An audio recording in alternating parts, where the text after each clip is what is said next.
Chers amis, j'ai l'immense plaisir de vous retrouver en direct de la boutique Gégère Lecoutre du numéro 7 de la place Vendôme que nous apprécions tant. Tout ça pour vous parler de deux choses.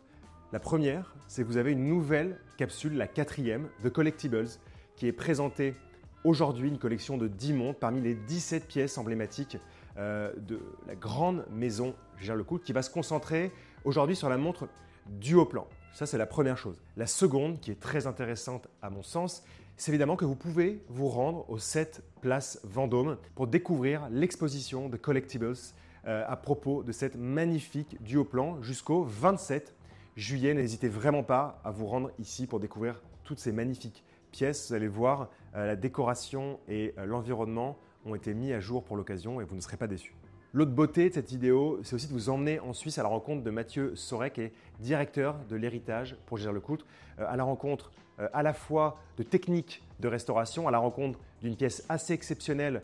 Et je vous laisse du suspense pour ça qu'on va voir à la fois démonter et monter, et évidemment un entretien assez riche avec Mathieu, avec ses propres mots autour de The Collectibles et de la famille du haut plan. Ce sera magnifique. Revenons à nos moutons. Aujourd'hui, 4e capsule de Collectibles qui va mettre en valeur la famille du haut plan, la famille de mouvements du haut plan et de montres qui portent le même nom. C'est tout de suite en direct du 7 place Vendôme chez Gégère Lecoutre et seulement sur les Rabilleurs. C'est parti.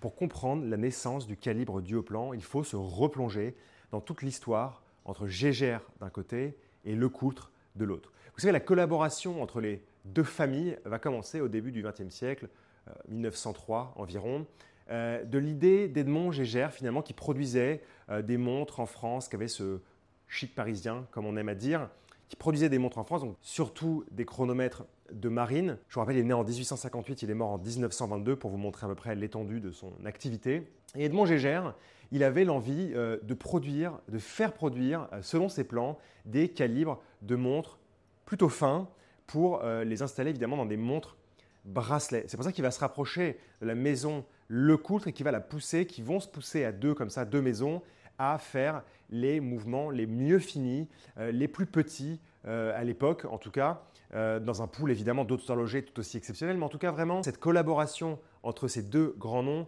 qui va les amener à se dépasser, qui va faire aujourd'hui la toute-puissance de Gégère Lecoutre, qui je vous rappelle est une marque qui a été créée à la fin des années 30 en 1937 très exactement. L'idée du calibre du haut plan vient du fait qu'on se dit on voudrait un mouvement baguette, donc un petit mouvement rectangulaire.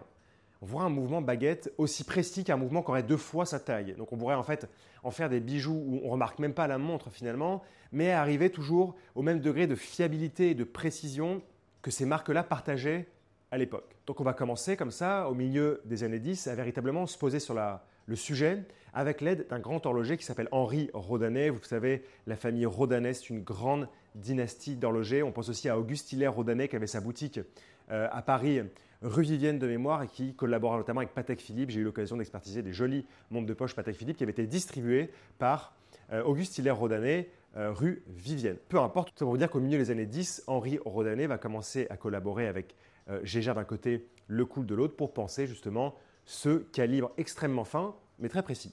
L'idée, elle est magnifique et elle est trouvée en venant juxtaposer un mouvement en 2 parties.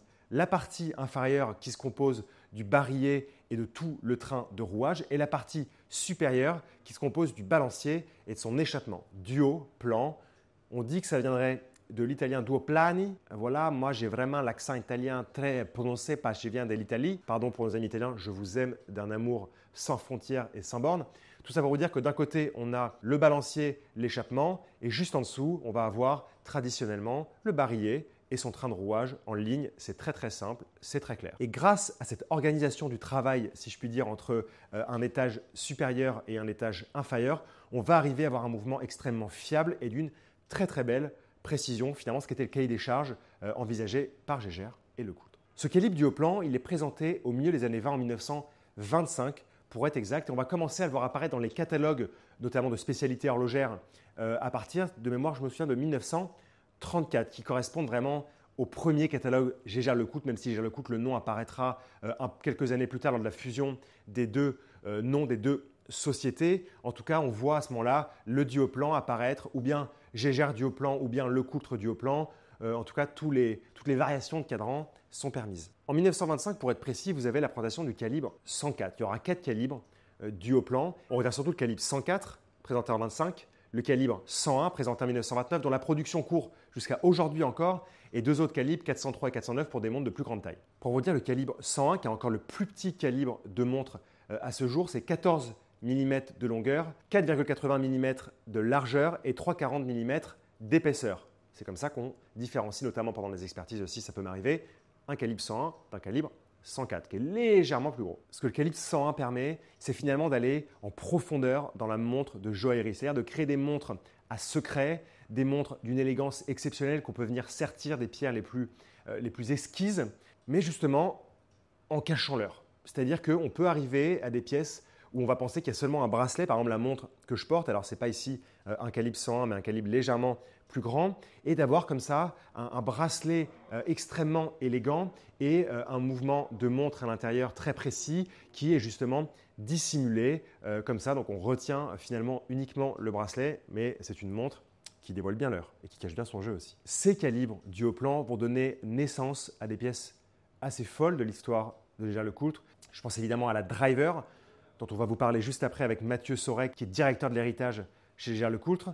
La montre Tuile, par exemple, avec vraiment cette forme caractéristique des toits du sud de la France, pour nos amis du sud de la France qu'on aime et qu'on salue. Je pense aussi beaucoup à la Gégère Lecoultre étrier, vous savez, avec cette forme particulière qui fait penser évidemment à un étrier qui se portait souvent sur le côté du poignet. En tout cas, c'est comme ça qu'on la voit dans les publicités à l'époque et qui seront énormément distribuées dans les magasins Hermès à l'époque. Petite anecdote croustillante, parce que ça, je sais que vous aimez et je le vois dans les publicités de l'époque. En gros, on livrait dans les magasins des montres équipées de calibre Dioplan et on avait une petite boîte avec des petites capsules cylindriques. À l'intérieur, vous aviez un mouvement Dioplan déjà monté avec son cadran et ses aiguilles. Et si quelqu'un venait comme ça dans votre boutique en disant « j'ai un petit problème, je dois faire réviser ma montre », on prenait la montre, on enlevait comme ça le calibre avec sa petite Bruxelles et on venait prendre le calibre dans le petit cylindre, le tout neuf avec cadran aiguille. On venait le changer, terminer, bonsoir, vous repartiez avec votre montre, vous étiez heureux, vous portiez un sourire et vous portiez surtout une Gégère Lecoultre avec un calibre Dioplan. Voilà, ça c'est vraiment sympa. Ça c'était pour la présentation du Dioplan, la genèse du Dioplan, de ce minuscule calibre qui soit aussi précis et fiable que des calibres de plus grande taille. Cette histoire entre Gégère d'un côté et Lecoultre de l'autre qui va amener à des créations exceptionnelles. Et surtout le fait qu'aujourd'hui encore dans les collections Gégère Lecoultre en 2025, on trouve des montres équipées de calibre Dioplan, en particulier le calibre 101 qui, je vous le rappelle, a vu sa production et tiré de 1929 jusqu'à aujourd'hui. Si je vous parle de tout ça, c'est pour mettre en lumière la 4e capsule de Collectibles présentée par Gégère Lecoultre en 2025 qui va concerner la famille Dioplan. Vous savez, de Collectibles, je vous le présentais il y a quelques mois, c'est une idée très intéressante, superbe, imaginée par Gégère Lecoultre pour mettre en lumière son passé. Gégère Lecoultre a choisi 17 montres iconiques de son héritage, Memovox, Reverso, Dioplan notamment aujourd'hui en 2025 et va présenter comme ça chaque année une capsule de 10 montres qui ont été dûment révisées, dûment restaurées par les ateliers de Gégère Lecoultre en Suisse, atelier qu'on a eu l'occasion d'aller voir pour vous présenter justement en détail cette collection, en particulier la magnifique montre Driver expliquée par un horloger de talent et on le salue au passage. Gauvin, si tu nous regardes, merci pour le temps qu'il nous a accordé en Suisse. Donc voilà, 4e capsule qui concerne cette fois la collection Dioplan et toujours dans cette idée de Collectibles de mettre en lumière l'héritage de la marque avec une très très belle restauration effectuée par un atelier particulier de 11 horlogers en Suisse, chez Gégère Lecoultre. Chers amis, après vous avoir fait mon petit discours sur la beauté, l'histoire, la genèse de ce calibre Dioplan et vous avoir parlé de ce qu'est The Collectibles, en particulier la 4e capsule Dioplan, on va tout de suite avec Valentin vous faire un petit bond du 7 Place Vendôme jusqu'à la Suisse chez Gégère Lecoultre pour nous entretenir avec Mathieu Sorek, qu'on apprécie beaucoup, qui dirige même l'héritage Gégère Lecoultre, pour parler en particulier d'une pièce exceptionnelle et avec ces mots, nous expliquer ce qu'est The Collectibles et ce qu'est Dioplan. C'est parti. Chers amis, j'ai le plaisir de vous retrouver avec Mathieu Sorek, qui est directeur produit et héritage chez Gégère Lecoultre. On est en direct du Sentier, donc on a fait un petit voyage temporel spatio-temporel même de Paris au Sentier. Mathieu, merci beaucoup de nous recevoir. C'est un vrai plaisir. Merci, vous êtes toujours les bienvenus ici et ça nous fait très plaisir aussi que vous ayez pu venir prendre le train jusqu'à Valorbe pour venir dans notre vallée de Joux. Et on est très ravis de vous accueillir ici chez Gérard-Lecoutre. Depuis le temps qu'on en parle, parce que c'est ça qu'on se voit souvent à Bois-Chez Monders, tu viens toujours 5 minutes comme ça, tu essaies dans ton emploi du temps complètement fou de venir nous voir, de nous présenter une ou deux pièces en général les plus compliquées et après de repartir dans ta journée de folie. Et c'est vrai que c'est un plaisir ici de se poser en tout cas quelques minutes pour parler de The Collectibles du coup. The Collectibles. J'en ai un peu parlé dans la vidéo déjà, mais avec tes mots et avec ton recul, ton expérience, ton expertise, comment tu définirais The Collectibles aujourd'hui? Alors The Collectibles, c'est un programme qui nous tient vraiment beaucoup à cœur. C'est un programme qu'on a lancé de manière complètement, je dirais pas fortuite, mais vraiment organique. Il se trouve qu'on a un musée chez Gérard-Lecoutre et qu'on expose des pièces à travers le monde. Tu as notamment pu venir et toute l'équipe des journalistes français et puis des rabilleurs ont pu venir à l'Expo Reverso qu'on a eu il y a quelques années à Paris. Donc on expose des pièces à travers le monde et on achète donc des pièces sur le marché. Mais lorsqu'on a une ou des fois deux de chaque modèle, on ne va pas investir de manière supplémentaire. Et on voyait toujours ces pièces passer qui étaient parfois un peu des trésors oubliés. Et on s'est dit qu'un jour, on allait peut-être pouvoir acheter ces pièces-là, leur effectuer une restauration et pouvoir les commercialiser et les vendre un petit peu pour donner à nos clients la capacité d'acheter une pièce de musée en fait, qui serait très légèrement restaurée ou on peut plutôt dire révisée chez Gérard-Lecoutre.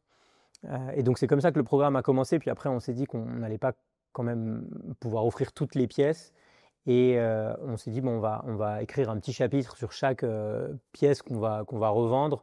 On va se contenter de une grosse dizaine de pièces qu'on rachète. On est tombé sur 17 pièces, les 17 pièces les plus importantes. Et ces 17 petits chapitres qu'on avait écrits, qui étaient plus des recommandations d'achat, en fait, on s'est tous pris au jeu et puis on en a publié un livre.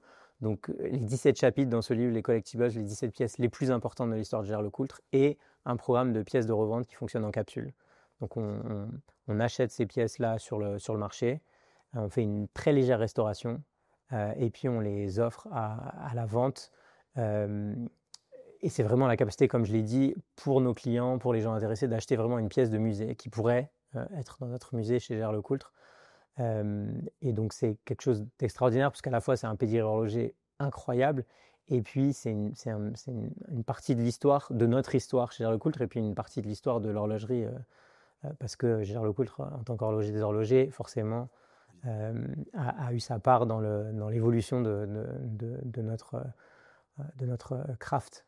Cette année, c'est une année duo-plan. Donc duo-plan, j'en ai parlé pendant la vidéo, mais voilà, c'est cette idée d'avoir deux plans dans le mouvement de la montre, avec une partie, on va dire, avec l'échappement, le balancier, et l'autre partie avec les roues qui nous donnent les informations qui nous sont tant utiles dans une montre.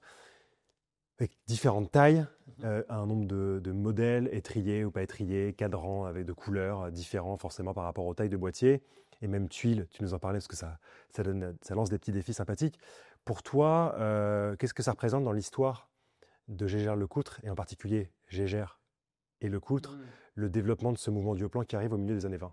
Ouais, le duo-plan, c'est un mouvement extraordinaire à plusieurs titres.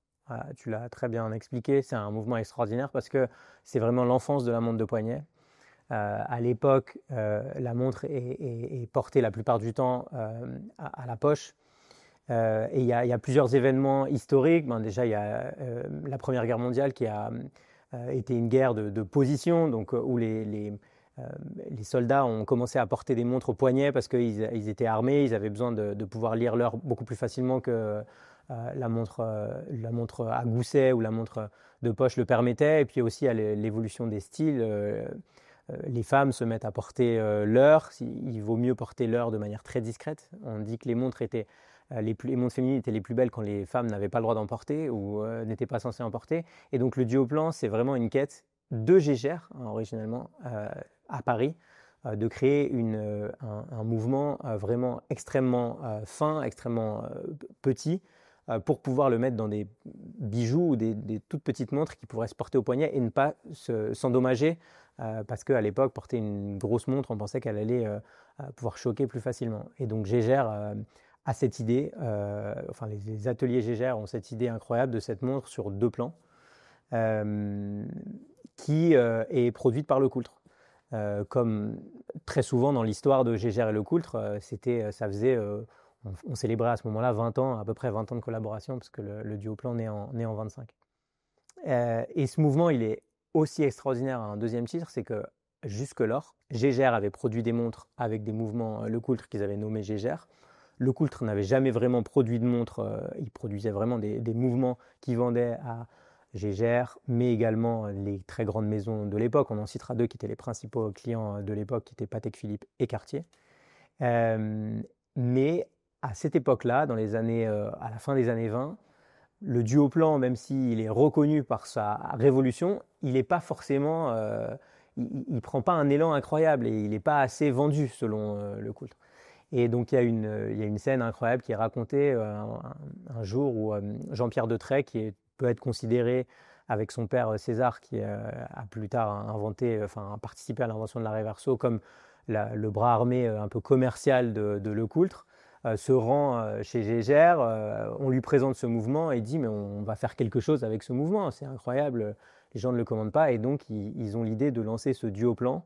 Le nom est inspiré par le détaillant italien à l'époque Duoplani, sur 2 plans, et on crée cette ligne de montres qui s'appelle le duo-plan, qui sont à 90%, 99% toutes des montres de poignet. Il y a quelques broches, quelques bagues aussi, et qui sont destinées plutôt aux femmes, mais aussi quelques-unes aux hommes. Il y a eu des mouvements duo-plan qui ont été un peu plus robustes, un peu plus grands, et qui a en fait créé la maison Gégère-Lecoultre, parce que c'est avec cette pièce qu'on a créé pour la première fois des montres sous notre propre nom. Donc la duo-plan, elle est incroyable pour son mouvement, mais elle est aussi incroyable parce que pour se démarquer de nos clients qui étaient Patek Philippe et Cartier, on s'est mis à faire des pièces en acier, à sertir des diamants dans de l'acier pour marquer un peu notre statut d'horloger.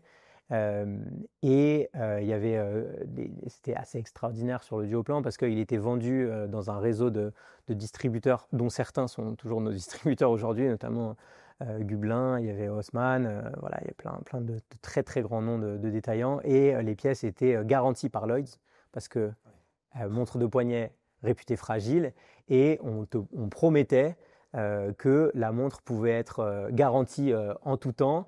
On livrait des mouvements directement aiguillés dans des toutes petites capsules qui ressemblent à des comprimés aujourd'hui, et voilà, toutes les duo-plans étaient pensés comme très faciles à désemboîter, et on pouvait remplacer le mouvement directement aiguillé d'une manière très très simple, avec cette garantie un petit peu à vie qui était faite. Donc là, il y avait vraiment, Gégère Lecoultre avait vraiment pensé les choses complètement, et avait vraiment un peu révolutionné le marché de l'horlogerie, qui était à l'époque dans des salons, et en tout cas de la grande et belle horlogerie, parce qu'à l'époque c'était vraiment ça, l'horlogerie, c'était vraiment un produit de luxe, donc quelque chose qui était vraiment amené à créer une ligne de produits qui se démarquait pour sa révolution, pas simplement pour la petite taille du mouvement, mais aussi pour sa commercialisation qui cassait les codes, en fait, tout simplement. Et alors, il y avait beaucoup de communication qui était faite là-dessus, et on a beaucoup de communication de l'époque, notamment ce qu'on appelle maintenant dans notre jargon le visual merchandising, qui exposait ces éléments-là, et comme tu vas le voir à Paris, on a exposé quelques éléments de ces éléments visuels de commercialisation. Notamment, il y avait même un giganto du calibre duo-plan qu'on a d'époque, on en dispose seulement d'un seul, mais qui était dans les vitrines pour montrer le fonctionnement de ce mouvement. On voyait qu'à l'époque, les gens étaient vraiment très intéressés par ce mouvement. Il y avait une revue d'horlogerie très importante à l'époque, et on commence d'ailleurs le chapitre dans les Collectibles là-dessus, qui, quand le duo-plan est sorti, a dit « mais c'est un mirage, n'y croyez pas, c'est impossible ». Précision et petitesse sont irréconciliables, et c'est vraiment la beauté de Gégère Lecoultre d'avoir su faire ça, à la fois de Gégère d'avoir imaginé ce mouvement-là, et de Lecoultre d'avoir pu le réaliser. Et dans l'histoire de Gégère Lecoultre, c'est quand même quelque chose qui est très important. On sait que Lecoultre a été notamment connu pour l'invention du millionomètre en 1844, qui est le premier instrument capable de mesurer le micron. Ensuite, ce calibre couteau qui a été pensé par Gégère, réalisé par Lecoultre, qui a permis la rencontre entre les deux personnes et qui a été très important dans notre histoire, et puis le duo-plan, qui crée vraiment une génération, parce que depuis la fin des années 20, on n'a pas cessé chez Gégère Lecoultre de faire des montres bracelets. C'est comme ça que notre maison a vu le jour avec Gégère et Lecoultre associés. Au sein de la famille Duoplan, de mouvements Duoplan, donc différentes tailles de mouvements, différentes montres. Chez tout à l'heure, on avait soit des montres simples, des montres tuiles, des montres étriées, plus ou moins des grands modèles, des montres avec des bracelets en cuir, des montres en platine, des montres en or, un peu de tout. On a la chance aussi d'être ici avec toi pour découvrir une pièce assez particulière, une pièce de pilote, conducteur, driver, en tout cas en anglais on l'appelle comme on veut, qui n'est autre qu'une Duoplan aussi. Est-ce que tu peux nous en dire un petit peu plus sur ce modèle, s'il te plaît? Alors, le modèle dont on va vous présenter la restauration, c'est un modèle très important historiquement et à la fois très rare. Duoplan a été plutôt pensé comme une montre relativement féminine à son inception, mais l'utilité de ce mouvement-là a été anticipée. Et il se trouve que la montre de poignet devait avoir une utilité à l'époque. Donc l'utilité du Duoplan, c'était un peu la montre bijou qui était un peu dissimulée. On a passablement de montres qui sont dissimulées soit dans des bagues, dans des broches et puis aussi dans des montres secrets. Et là, l'utilité, c'était la montre de pilote. Et donc on a quelques pièces qui sont arrivées jusqu'à nous, notamment des pièces, et uniquement des pièces Duoplan, qu'on appelle driver.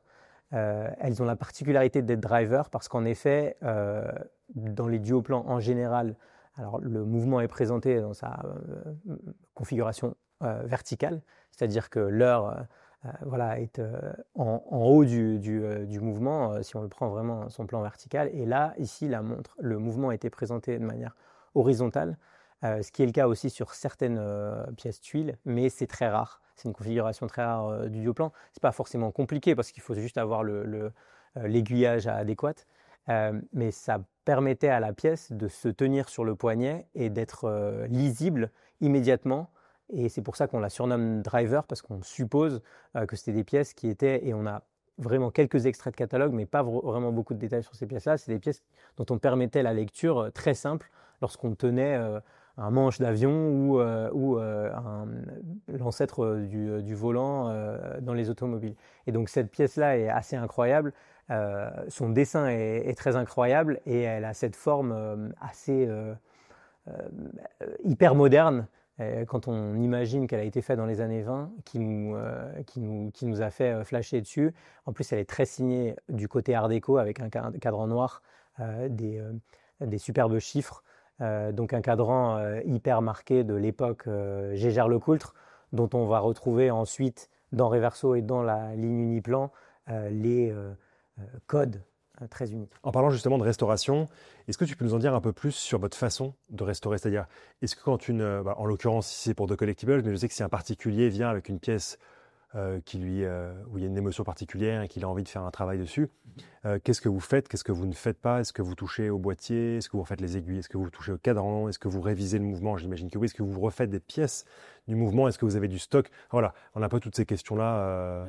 Comment ça se passe, la restauration chez Gégère Lecoultre? Alors, en ce qui concerne les collectibles, vraiment, on ne touche qu'au mouvement. On essaye de toucher qu'au mouvement. Donc, ce qui veut dire que lorsque la boîte a été altérée, lorsque le cadran a été altéré, on n'achète pas les pièces.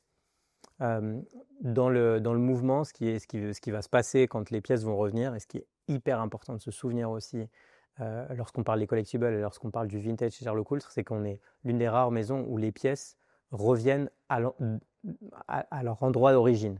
Donc la manufacture ne s'est pas déplacée depuis 1833, donc les pièces, elles reviennent vraiment à l'endroit où elles ont été créées.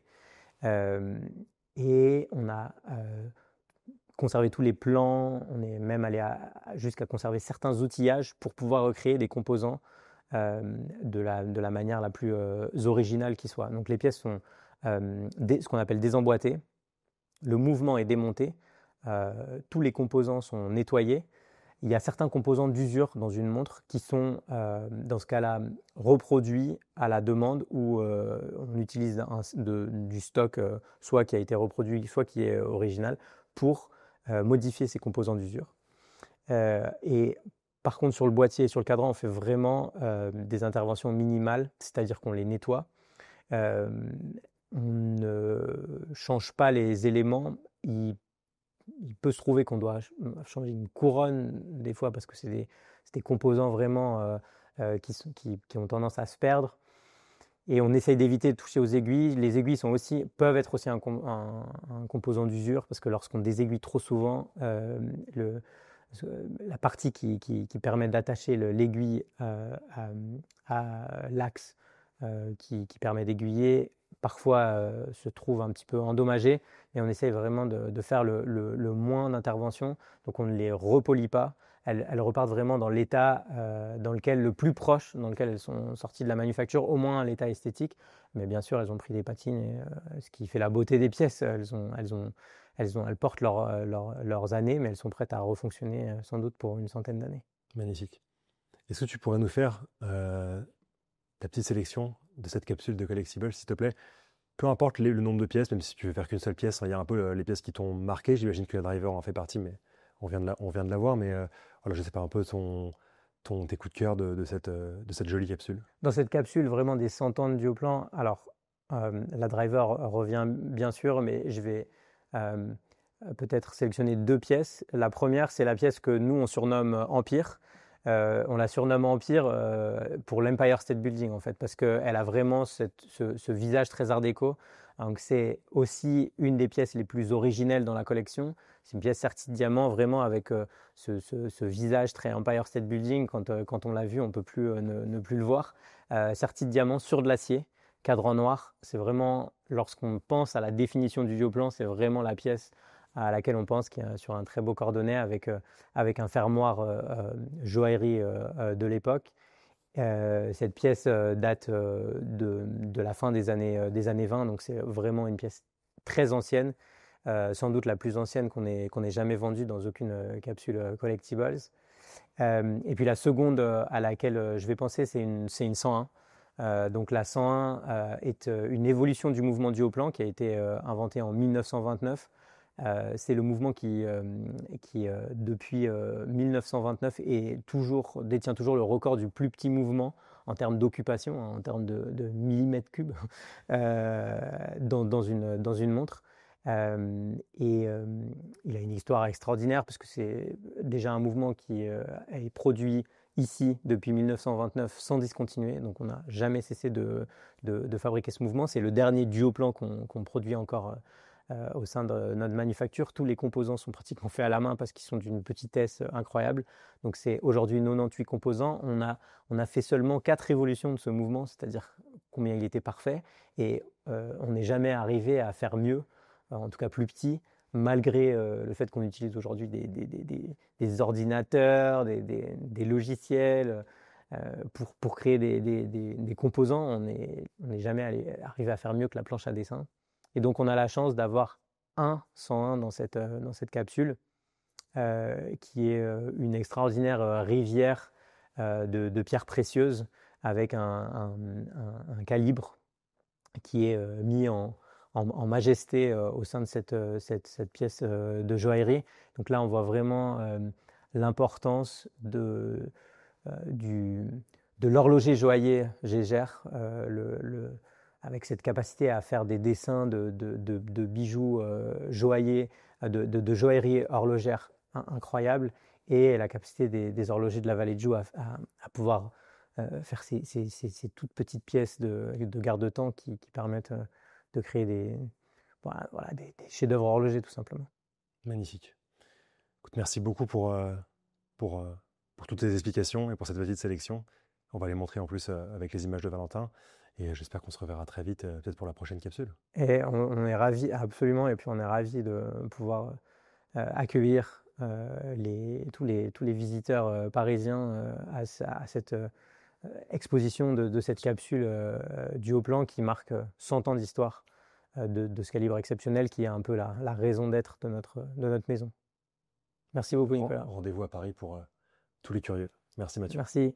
Chers amis, j'espère que vous avez pu apprécier l'histoire de Duoplan, cet échange avec Mathieu Sauret, et je ne peux que vous encourager. N'oubliez pas, vous avez jusqu'au 27 juillet pour vous rendre dans la boutique Gégère-Lecoultre du 7 place Vendôme à la rencontre de ces pièces qui ont fait l'histoire, le patrimoine de Gégère-Lecoultre. Beaucoup d'informations, beaucoup d'histoires. Vous serez entre de bonnes mains ici. Dites-nous ce que vous pensez un peu de cette famille Duoplan. Votre avis nous éclaire toujours. On vous dit à très bientôt, on vous aime et on vous remercie pour votre fidélité toujours aussi grande. Merci.